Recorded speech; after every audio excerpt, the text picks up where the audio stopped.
Can you hear me?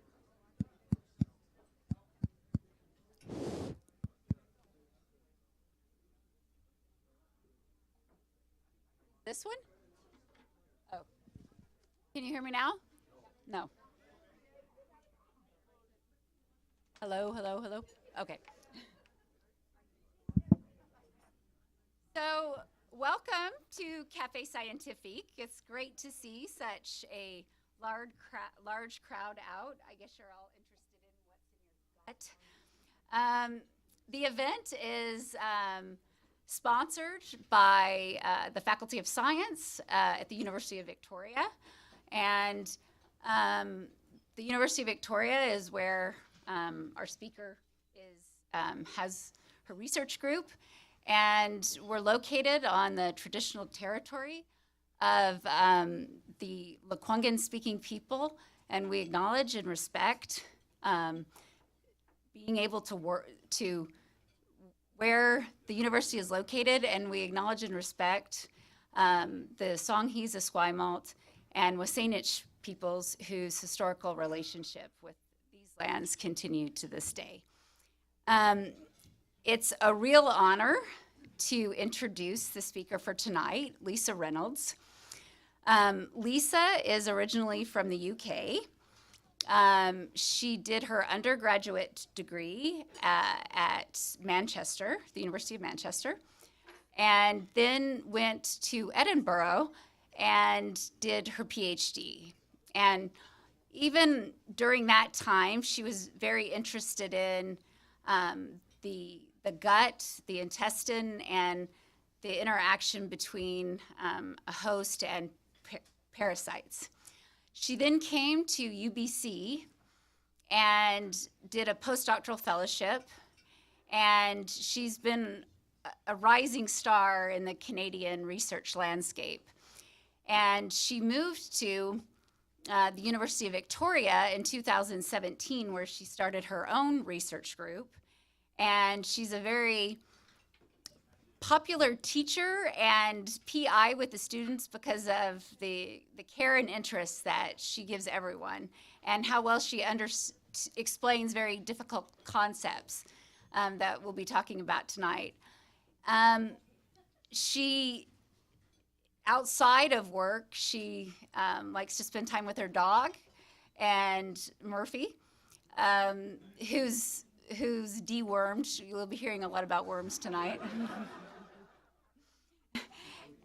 And she likes to spend time on the water, sailing and on the board. And so it's actually a real treat to have Lisa here tonight. And so I hope you'll join me in welcoming Dr. Lisa Reynolds.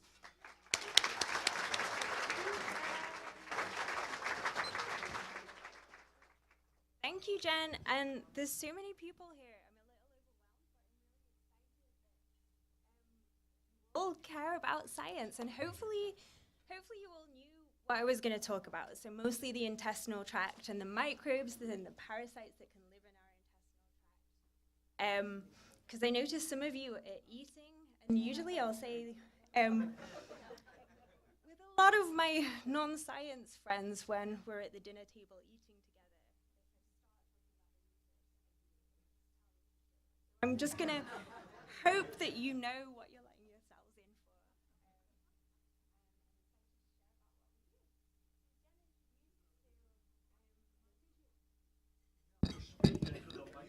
for. I have to use this thing? Okay, I feel like a pop star. Okay, so let me know if you can't hear me at any point. Okay, perfect. So as part of my role at the university, I teach undergrad classes. Mostly I teach immunology. But as Jen introduced as well, I run a research team of really talented PhD students and undergraduate students, and I'm really lucky that my teaching of immunology really overlaps with my research interests.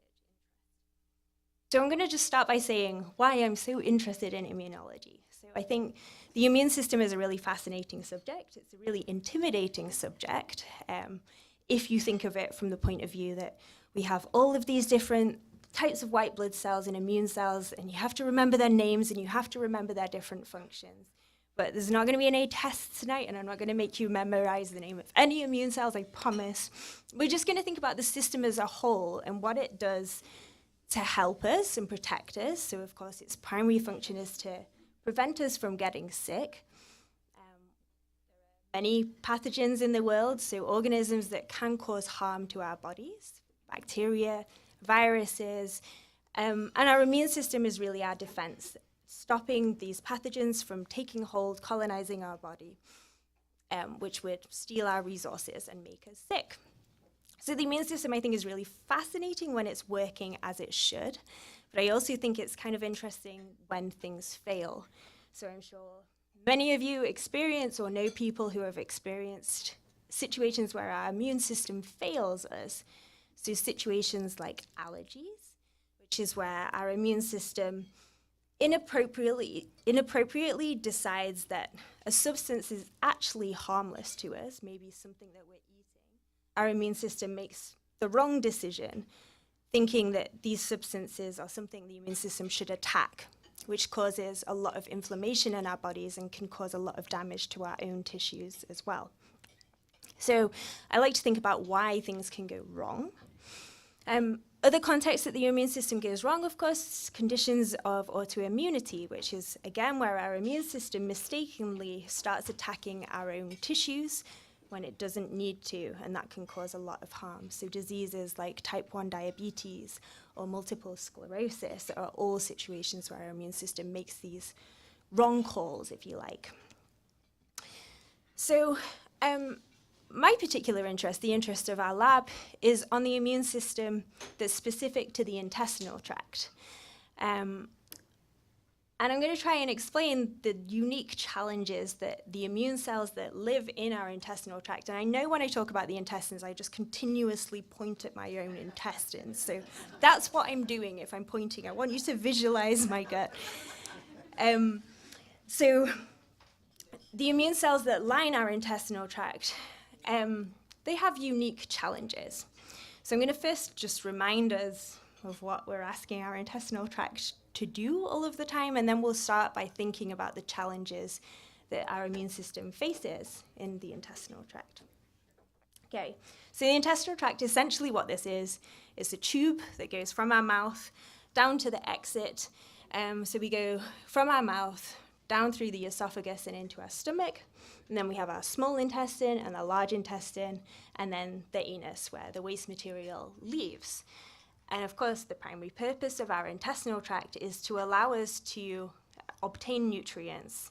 So along the intestinal tract, we have digestive enzymes that are released that help us break down nutrients that we reabsorb. We're also taking in water that we reabsorb. And we're breaking down the food that we eat into small molecules, so small fats and simple sugars and proteins, small components of proteins that we uptake from our intestinal tract that can circulate in our blood and that serves to fuel the growth and repair of all our cells in the body. So why is this a challenging place for the immune system in particular?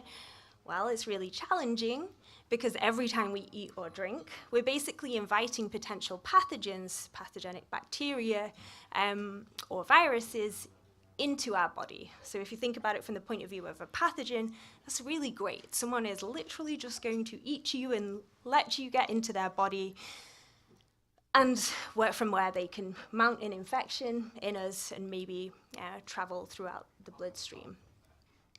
Because of what we're asking our intestinal tract to do, take up nutrients to our blood,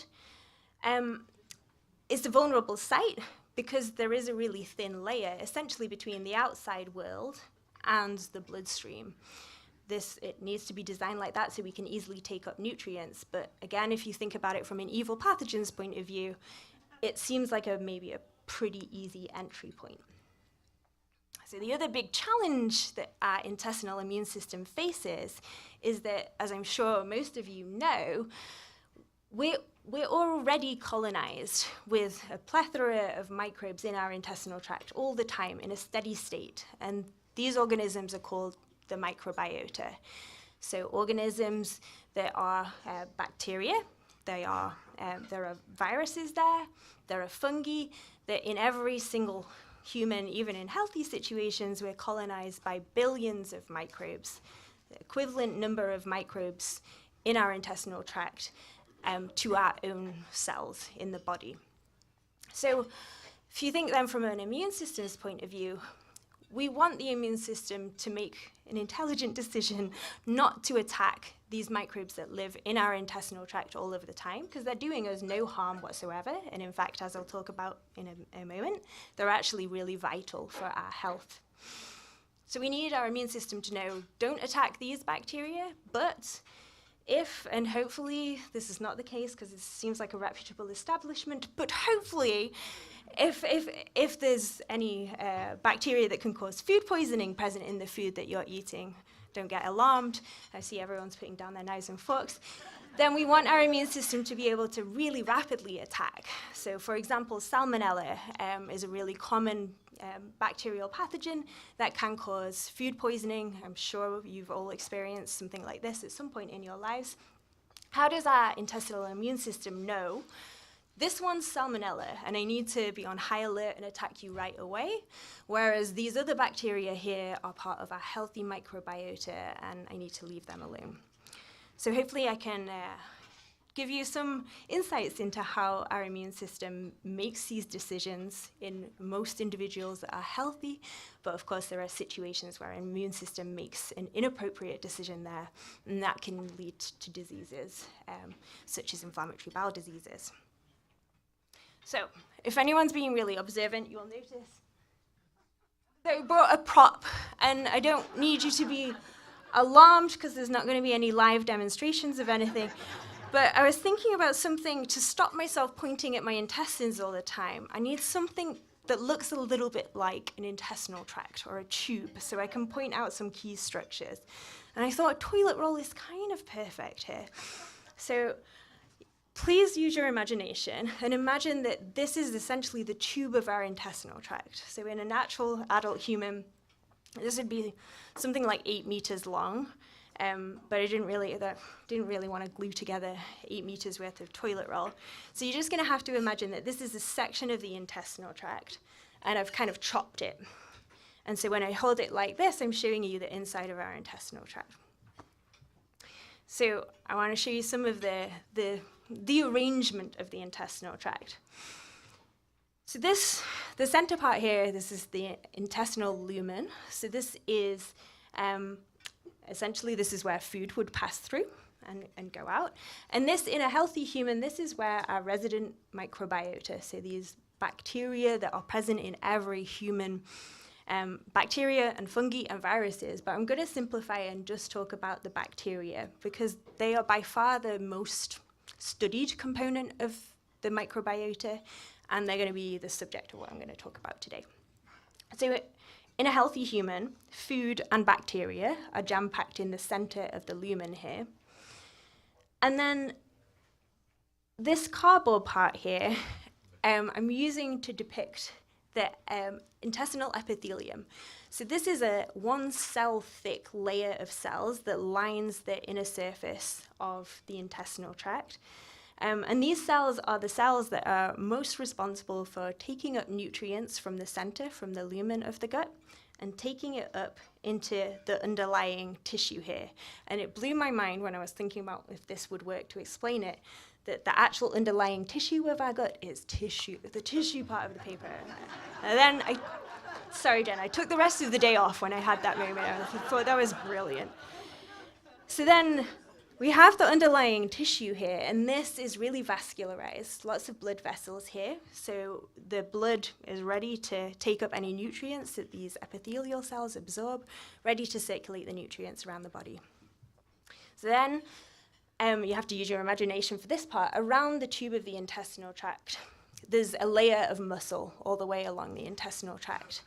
So this, I'm sure you'll remember, is what contracts as you eat food. There's this action called peristalsis, where you have these muscle contractions, kind of like a python moving down, and this helps keep things moving in our intestinal tract. to squeeze the food and substances out. Okay, so what else do I want to tell you about? So in terms of immune cells, within this epithelium, most of the cells, their function is to take up nutrients. But there are some cells within this cardboard epithelium layer here, which are cells of the immune system. And the intestinal immune system is always active, always ready to defend us from pathogens. And what some of these cells are producing all of the time are small antibacterial molecules. So just right now, our gut immune system is so active and working. These small antibacterial molecules, they target the cell wall of bacteria, and they basically pop any bacteria. So you can imagine that all of the cells here are producing these molecules, and this is one of the things that keeps our resident microbiota right in the center of the lumen here. Doesn't really get much of a chance for the resident microbiota to come into contact with the lining of the intestinal tract, which is what a healthy situation should look like, because if we start to get bacteria that are coming too much in contact with here, this can lead to inflammation of the gut and painful intestinal symptoms. So other things that are being produced by those cells all of the time are they produce components of mucus, and I'm sure everybody also knows what mucus looks like. It's exactly the same substance that we cough up from our lungs. The same type of cells in our lungs are making mucus as the cells in our intestinal tract that are producing mucus all of the time. And what mucus is doing, as you will all know, it's really sticky. So this serves to bind to any bacteria in the gut and basically cover it in a sticky coating. So then when we have this action of the gut contracting and squeezing stuff out, it also helps to flush out, so stick to and flush out any bacteria. Again, which helps minimize the chance for any potential harmful bacteria that we might inadvertently ingest. It stops those bacteria from coming into contact with our cells here, invading through and getting to our blood. Okay, so I think I'm going to put the toilet paper down for a second, but I'm sure it's going to come back. So basically, I want to just convey that our gut immune system is always working. There are these steady state mechanisms to help prevent us get sick. So things are going to go wrong with this process, of course, but I just wanted to start with a healthy scenario. So I'm going to talk to you a little bit more about the microbiota now. So I've alluded to the fact that these bacteria that form part of our steady state microbiota actually provide a lot of functions for us that really contribute to our health. So the first main function that the bacteria provide for us is they really help us with the digestive process. So they're able to produce a lot of enzymes that help us break down food that otherwise we wouldn't be able to eat or digest or acquire any nutrients from. So particularly really complex carbohydrate foods, so things like plant cell walls, we don't have the machinery within our own cells in order to break these down into small enough molecules that we can absorb them and use them. But our bacteria do. And the bacteria, of course, are benefiting from this relationship as well. These bacteria are living within us. We're providing a nice, stable 37-degree environment for them. And we eat regularly. We probably eat a little bit too much. So they're just hanging out, waiting for us to eat. They take a few bites of the snack, which benefits them. But as a result of them starting the digestive process, we can then acquire the rest of the nutrients.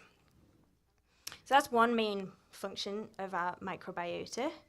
The other main function is to help us help in this defense against potential pathogens that we might eat. So this is a mechanism called colonization resistance. And the fact that we have these resident microbes, toilet paper is back, we have these resident microbes that are basically stuffing the center, the lumen of our intestinal tract full with their their bodies, it makes it a quite intimidating environment. If you imagine a pathogen is coming into that environment, there's already so many microbes there that they have to, in order for them to mount an infection, they have to compete with these resident microbes, because the resident microbes are stealing all of the food and then physically just blocking up space in the intestinal tract, and it makes it really hard for them to establish a foothold. And I think we can really visualize what happens when we get a loss of our intestinal microbes and we get a loss of this colonization resistance. When we have to take a really heavy course of antibiotics. As I'm sure a lot of you are aware, that when we take really heavy courses of antibiotics, we deplete our resident microbiota as well as the target pathogen, which actually can leave us quite vulnerable to infection with opportunistic pathogens. So C. difficile is a really commonly acquired opportunistic pathogen that happens as a result of us losing temporarily this colonization resistance mechanism by the resident microbiota. Okay, and I guess the final main function that our bacterial microbiota provide for us is in helping to stimulate immune system development and function. So some of those ongoing activities that I talked to you about of the production of antimicrobial peptides and mucus in the intestinal tract that keep us safe, they're actually, the resident microbiota helps stimulate these processes. So we know now if you didn't have a very robust resident microbiota, then some of these mechanisms that help keep a steady state gut barrier really intact just don't exist.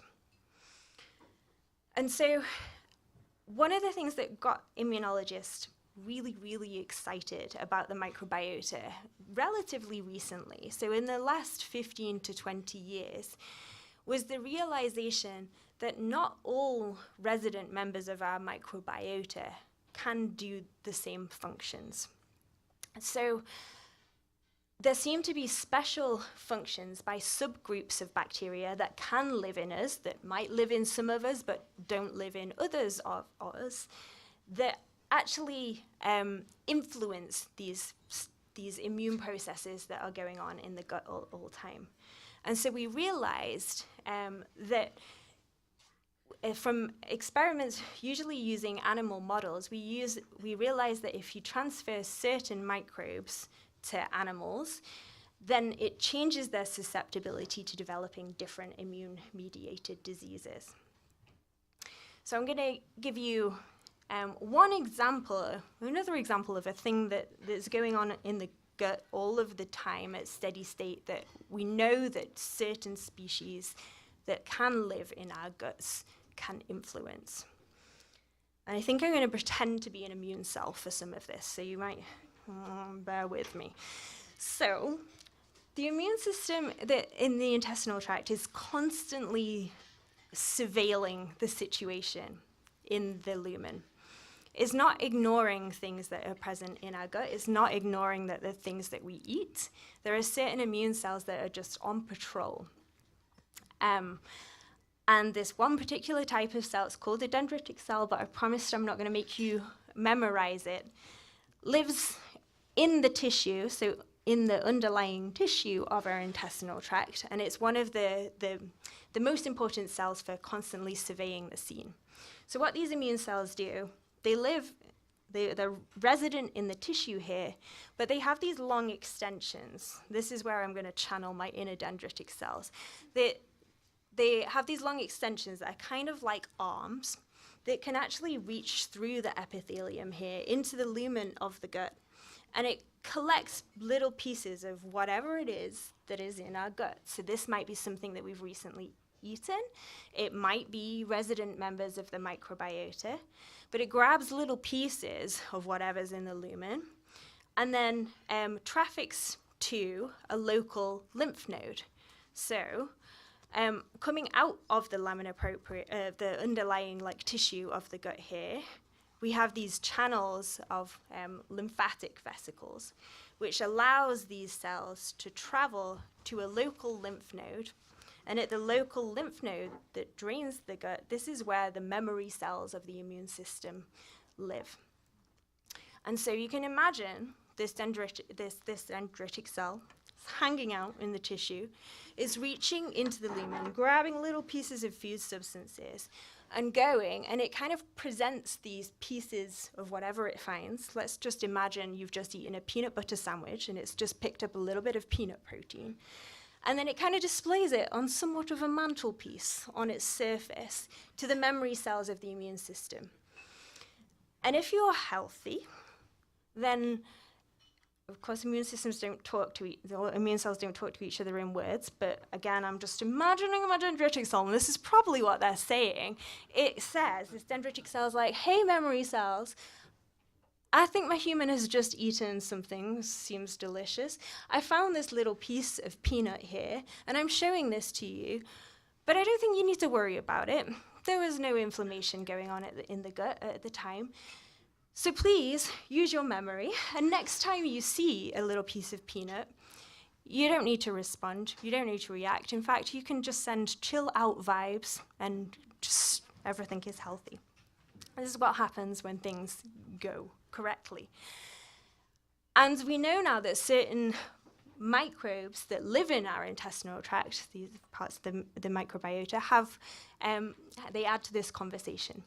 So they're also saying at the same time, when this dendritic cell is showing a little piece of peanut, it's saying, yeah, and I agree. I totally agree. You don't need to worry. You don't need to have any kind of inflammation. So we can get to later a situation where that conversation goes awry, because when that conversation goes awry, this dendritic cell might take a little piece of peanut from the intestinal tract and show it to those same memory T cells, but it might say, oh my goodness, I really think you should panic about this. I think it might be a foreign invader. I think you need to mount an attack. And if that kind of situation happens, then that can you can have the symptoms of a food allergy. Okay, so hopefully I've kind of convinced you why we're interested in the microbiota from an immunology point of view, because it might be influencing these processes that make the decision between a healthy gut and a food allergy. So I thought I would next talk about the microbiota, and if I'm telling you that different people have different microbes, you might be interested to know where our microbiota comes from and what kind of things that we can do to influence what types of microbes live within our microbiota. And so, where our microbiota comes from, our microbiota starts to colonize our intestinal tracts right at the point of birth. So the consensus in the field at the moment is that when we are in a uterus, when we are in the womb, our tube of the intestinal tract is entirely sterile. There are no microbes in us when we're hanging out in the womb. And as soon as we come to the outside world, the tube of our intestinal tract starts to get colonized by these microbes. And there are a few different ways that a human can come into this world. We can be born vaginally, or you can be born by a cesarean section. And so the route of birth is one major factor that we know that influences what types of microbes colonize our intestinal tract initially in those days following birth, and that stay with us throughout our life. So babies that are born vaginally, if you were to sample their microbiota and see who is living in their intestinal tract, that the initial species within the microbiota that colonize the gut are more similar to those of their mother's vagina, and similar to the types of microbes that are found in the mother's feces. Because, I mean, some of you are probably aware that birth is a messy process, and a lot of the microbes that first colonize the infant come from the feces, the fecal matter of the mum. And I've heard lots of people say it's the best gift that your mum ever gave you. So I have to say thank you to her. Whereas if infants are born via cesarean section, then their initial colonizing microbes are much more similar to those found on their parents' skin or that might be floating around in the hospital room when they're born. And it's just like if you imagine any ecosystem, those pioneering species that start to colonize the intestinal tract, they shape the whole community of your microbiota throughout life, because it really is a community. So the recent estimates are that the average human has somewhere between 500 to several thousand different types of microbes in their intestinal tract, and mine are going to be slightly different to everyone else's here. There is unique to us as a fingerprint, the exact mix of community members. And they're all interacting with each other. So you can imagine that there is species number one. Maybe it likes to eat burgers. I don't know. It has the enzymes that allows it to digest a certain food stuff. And as a result of that first microbe digesting something, it produces a waste product. But what's one person's waste is another person's treasure, so another microbe in that community might get that first microbe's waste product and use that as an energy source.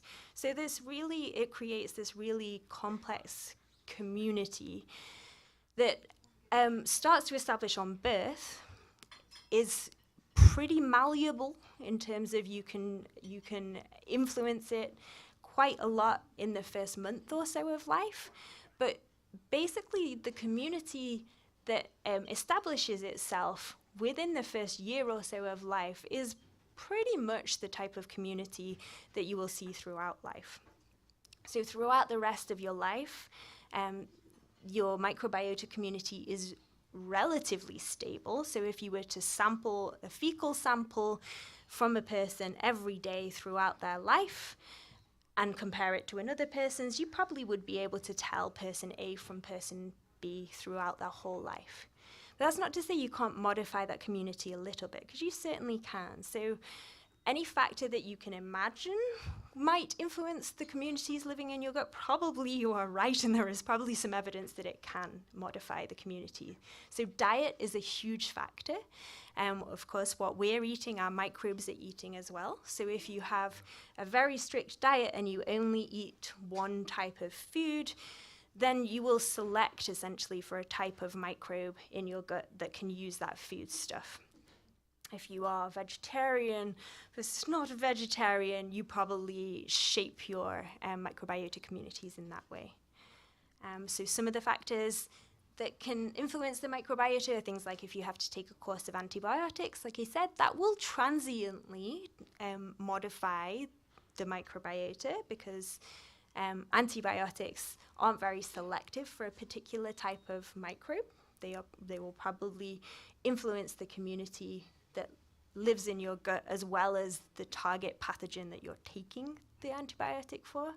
But in most people, the community of microbes will bounce back pretty soon after you stop taking those antibiotics.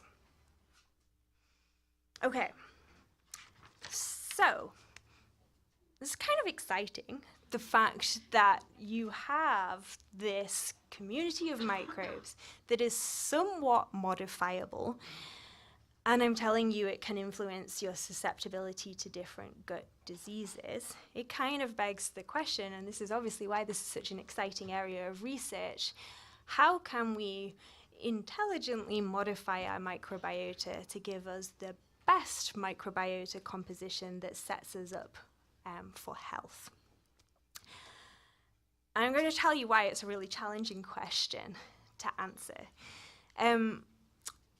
So one of the reasons it's real is, well, first of all, I can say that it's pretty easy now to tell you what your microbiota composition is. So we now have the technology where we can pretty rapidly sequence the DNA that's present in stool, and that will give us a good idea of who is in your gut.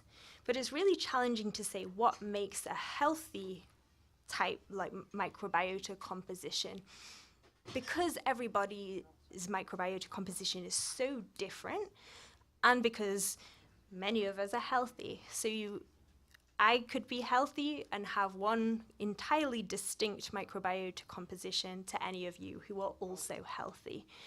So really what healthy is this combination between a person's genetics, because people might have underlying susceptibilities genetically inherited from their parents. People might have different underlying susceptibilities to diseases anyway, which is one way. And the types of microbes that we have in our intestinal tract interact with our genetics and what we're eating to influence disease. It's kind of one way it's tricky to say what's healthy.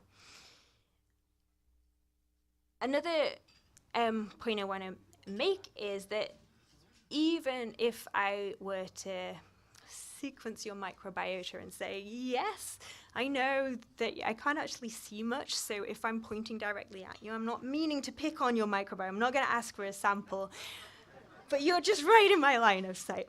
I could sequence the microbes in your feces and say, well, yes, you have certain microbes, A, B, and C, that we know can, in some situations, make these molecules that help with this dialogue between immune cells that tell them, okay, this is we can calm down here, we don't have to have inflammation. But just because you have the microbes that can have these conversations doesn't necessarily mean those microbes are having those conversations. So the main way that we know that these microbes interact with immune cells is that they take substances, they take our diet, they break down our diet into small molecule substances, and they produce these small molecules which interact with the immune cells. So we really need not only to have the right microbes present in our gut to promote health, but we also need to be eating the right things that those microbes can use to break down, to produce these products that helps control inflammation in the intestinal tract. It's also tricky to know what's healthy, because what is healthy in one context might actually hurt you in another context. So I'll give you an example of what I mean by this. So we know that there are certain types of microbes that can produce molecules that tell our immune system to be really, really good at killing, for example, a pathogenic virus. So having those microbes in your intestinal tract might mean you are very, very, very unlikely to ever become infected with a particular virus, because these microbes are educating our immune system to make it set up to deal with the virus.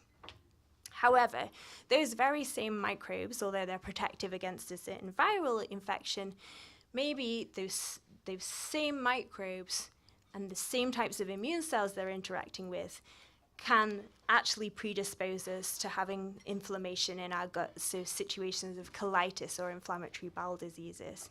So what is good in one context is actually really harmful in another context, which is another reason it's tricky to say what is healthy.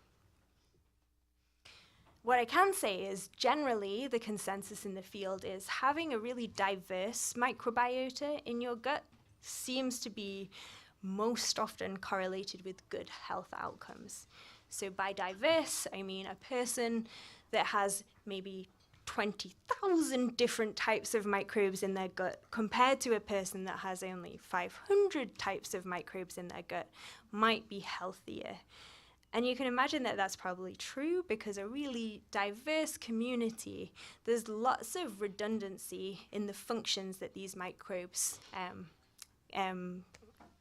the beneficial functions that these microbes can confer. If you've got, it just sets yourself up with a much more resilient community to deal with any challenges that our immune system might encounter.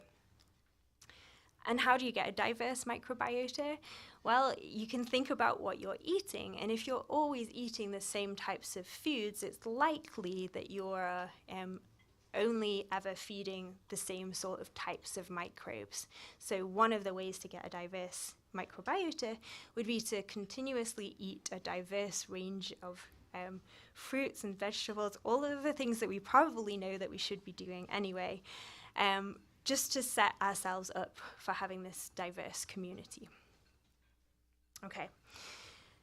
So I wanted to, we'll turn to the dark side, and we'll talk about some of the situations where things can go wrong in the intestinal tract, and why things like food allergies or inflammatory bowel disease, what we know about why they might occur.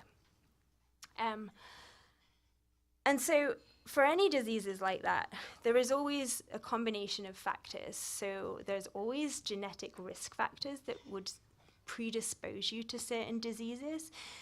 But that interplays with environmental factors that can include things like what types of microbes you have living in the gut. So if we think about food allergies, for example, what we know happens in situations of food allergy is our immune cells make incorrect decisions about food substances and decide this. They think of it more like a pathogen and start attacking it. So in that very same scenario that I explained to you before, we have our dendritic cell that lives here in the underlying tissue. It's constantly sampling from the intestinal tract. So in this situation, it might sample a little piece of peanut that we've just eaten. But things are going wrong here. So what things could go wrong here are situations where there is damage to the intestinal tract. So in a healthy intestinal tract, this layer of epithelium, the cardboard here, is intact. But you can imagine there might be certain situations where this isn't such a firm barrier. I don't actually have anything to punch holes in the gut here, but if you could imagine that there are some holes here, that's a situation of inflammation. So what could cause holes? Well, there might be genetic factors that you have that make the junctions between these cells, the cardboard here, more leaky. So maybe you have more leakage going on here. Maybe at the same time that you had that peanut butter sandwich, you accidentally had food poisoning as well. So your peanut butter sandwich was contaminated with salmonella, this pathogen that has the ability to invade the epithelium here and cause an infection. All of these situations would be alarm signals for the immune system. And actually, we're not very imaginative, because what we call these signals that the epithelium can give off when it's damaged are alarmins. So there is an alarm. So as you can imagine, this dendritic cell is busy sticking its hand through and sampling from the lumen. It's also getting these alarming signals saying there's damage here. Oh my gosh, what am I going to do? So then the dendritic cell goes to the local lymph node, and then again on its mantelpiece, it's displaying the very same peanut proteins. But this time, it's telling any memory cells that it encounters, I found this in the gut.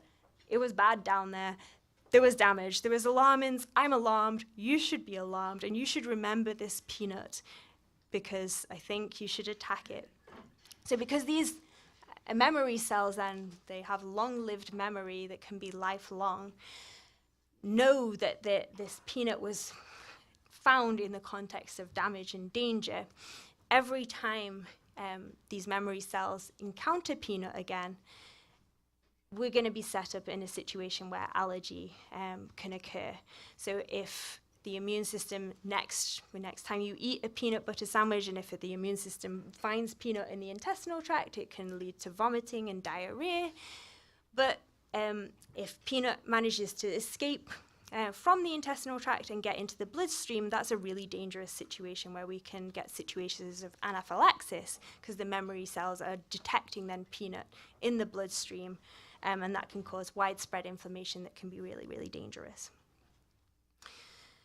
So that's one situation that could go wrong. And again, if you haven't got the right type of microbiota that is countering these signals by sending these calm down, chill out vibes, a child might be predisposed to peanut allergies throughout their life. Okay. So in the last few minutes, I'm really excited to get to questions and see what things you're thinking about and wondering about, and happy to help. I wanted to just say what the real current challenges of the field are and what kind of things that not only my lab but other labs around the world are working on. So one of the major challenges I've alluded to already is this defining what is a healthy microbiota.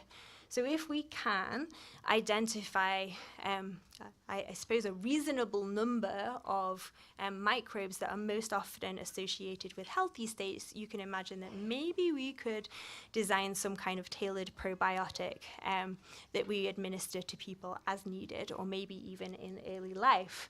But it's really challenging, as I've explained, to define what a healthy microbiota is. Another huge challenge is, again, I mentioned that these microbes are really communicating with the immune system via the small molecules that they produce. And even now, there are really only a handful of molecules that we actually know of. We know the identities of these molecules, we know what immune cells they're talking to, and we have a reasonable idea of how they work. But each microbe has the potential to make thousands and thousands of different substances. We know that they're there, these substances, because we can detect them, but we really have no idea what these small molecules do. And just trying to figure out through the millions of molecules that would be found in a healthy person's stool, which of those are having beneficial functions and which of them have no important function is a real challenge. Another challenge is, even if we were at a stage where we could identify a healthy microbiota and we know what we want in our guts, it's really hard to manipulate the microbiota of people, of adults, when these communities are already established. So strategic ways to try and manipulate the microbiota and get the ones that we want to bloom in our guts to be there and get the other ones to go away is really hard, because lots of these microbes look very similar from the outside. So any of our drugs that target one of them are likely to impact others as well. So I think I'm going to stop here because there's a lot of you here, so I assume you are interested in the guts, and I'm happy to try and answer any questions that you might have.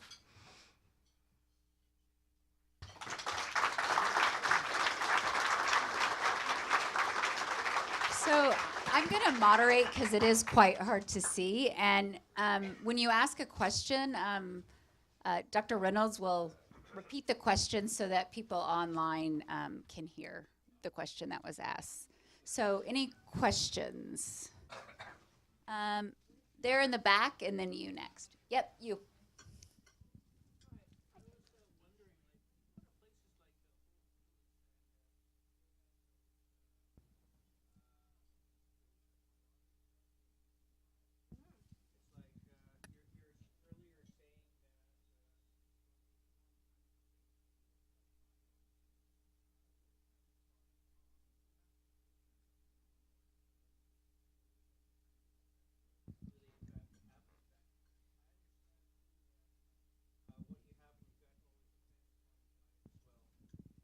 Yeah. Okay, so great question. So I'll try and paraphrase it. Basically, when you go to the supermarkets, you can buy lots of products, like whole food, natural products that have microbes in them. So either you're talking about probiotics or some foodstuffs as well, so fermented foods, sauerkraut, that kind of thing. Some of them are sterilized, but some of those products that you buy have live microbes in. And your question is essentially, how long would you need to eat those products to change your microbiota composition, and or would it change your microbiota composition? And the answer is, it kind of depends. Sorry, it's a real cop-out, but I think if you're healthy, you have no intestinal symptoms, then presumably you already, in your gut, already have a reasonably diverse community of microbes. And then it becomes really challenging, no matter how long you take a probiotic or eat products with live microbes, it becomes really challenging for any of those microbes to actually colonize your gut permanently. it's basically that same process that I was explaining earlier of colonization resistance is already kind of a full bar, so there's no room for anyone else to come in and have a drink. So it might be that the answer is never, and I think disappointingly that is true in studies that have tracked people taking most types of probiotics or foods like that on the market for a long time. So it might never change your gut community, but that might differ from person to person, just depending on what community of microbes you had in your gut to begin with.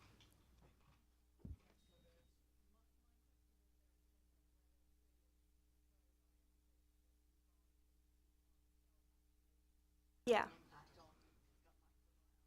So a similar question about pre or probiotics, and yeah, same answer. And it's kind of disappointing because, and part of the challenge is, of course, when the microbiota became cool and everyone started thinking about how it might manipulate immune health and other aspects of our health as well, lots of these probiotics came onto the market.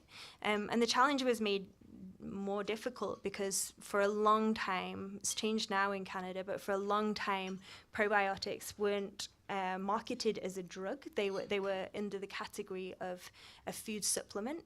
And then any manufacturers can make different levels of claims that don't need to be backed up by clinical trial data if it's a food supplement versus a drug. So that's changed now, and probiotics are regulated in Canada more like a drug. So you might notice now the packaging has changed, so they don't make claims now, specific claims about how they affect immune health, because unfortunately the clinical trial data is just not there to show that they do. Probably because everything is so different from individual to individual about their genetics and their diet and their lifestyle that are affecting whether or not these probiotics actually colonize or have an effect. So I still think, hopefully you can see my enthusiasm, this field has a lot of promise, and one day we will get to the point where we have tailored probiotics that help people. But I don't think we're there yet, and hopefully the public is forgiving enough that they believe they will have an effect one day. Okay, the next question was here, and then you're next after.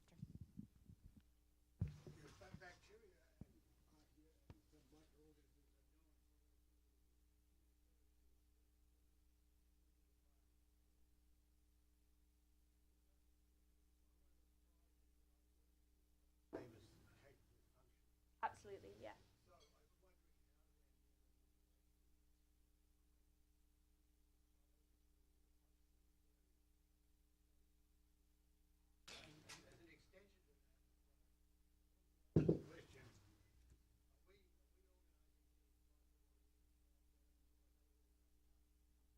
Okay, I'll tackle the...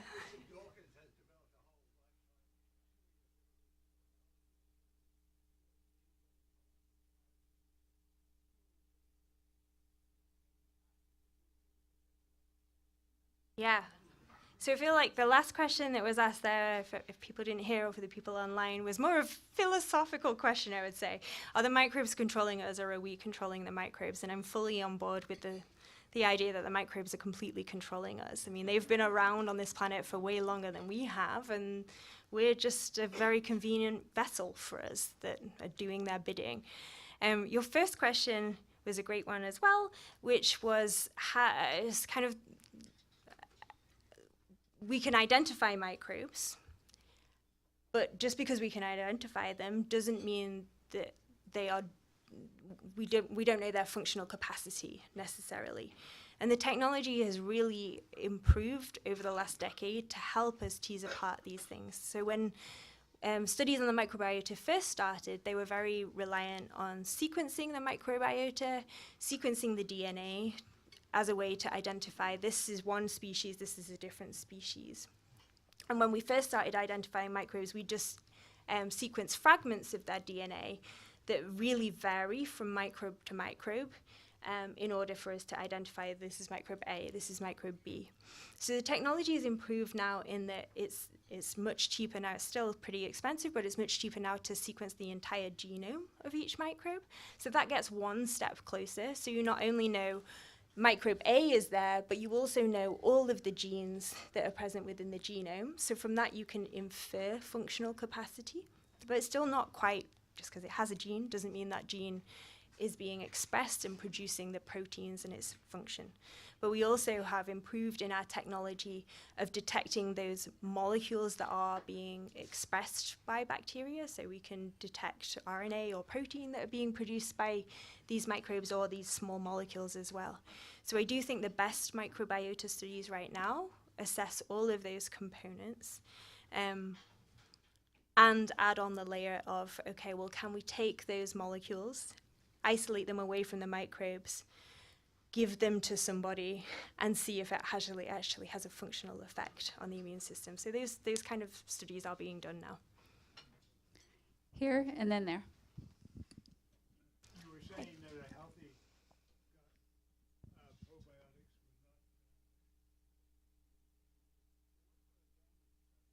not taking a lot of antibiotics. Okay.